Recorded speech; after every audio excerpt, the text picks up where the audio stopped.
Okay, today I'm going to talk about a tool that you probably aren't even aware that you have. Every once in a while, you want to show your students something that's on the computer and it's on the computer screen. And the button we're going to be working with today is called the Print Screen button.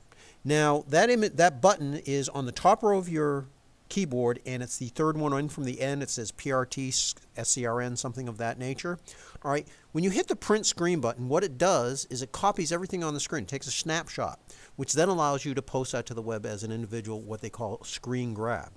All right, now I happen to have on my screen right now an Excel keyboard, Excel spreadsheet, but you could use this for any type of software you want to create instructions for your students. All right, so what I'm going to do now is I'm going to hit the print screen button. Okay, there we go. And I now need to record that somewhere. I need to edit that. Now, you can use any image editing software that you like. Personally, I enjoy Adobe Photoshop. You can also use PaintShop Pro, any of those guys. In this case, I'm going to use Microsoft Paint. I hate Microsoft Paint. I find it very difficult to use, but I use it because it's on every single Windows machine. All right, so to find it, you go to Start, All Programs, Accessories, and then drag down to Paint. Now remember, I just hit my print screen button.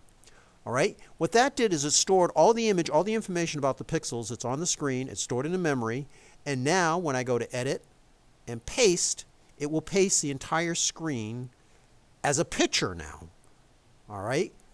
Now, of course, I didn't really want the entire thing. Say I only really want this little section, okay, of the Excel spreadsheet because I want to talk to the kids about how to set up rows and cells and things of that nature. So what I'm going to do is I'm going to click over here where it says Select, and I'm going to select the section of the spreadsheet that I want. Say I just want this little section here. All right. Now I'm going to go in the Paint, Edit, Copy, File, New. Say no because I didn't want the whole thing. What I want is just that little section. And you may notice now that the screen itself is a little bit too wide. It's the standard Paint screen. So I'm just going to drag it over so I just get the section that I want. And I'm going to go File, Save As. And since I'm posting this to the web, I probably want to post it as a JPEG. JPEGs are compressed in much smaller images. And I'm going to call this my screen grab.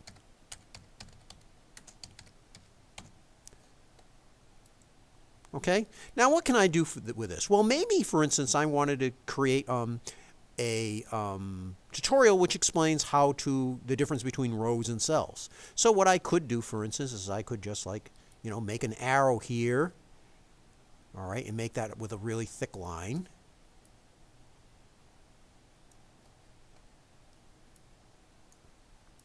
And use that in a tutorial.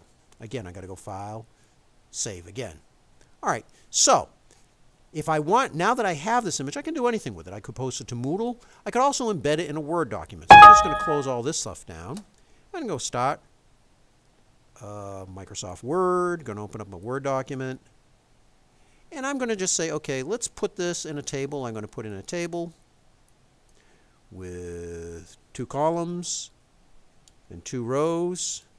And I'm going to say, this is what Excel looks like.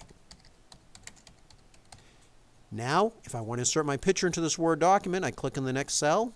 I go to Insert, Picture, from File. I go and I find that little picture that I just created, which is right here.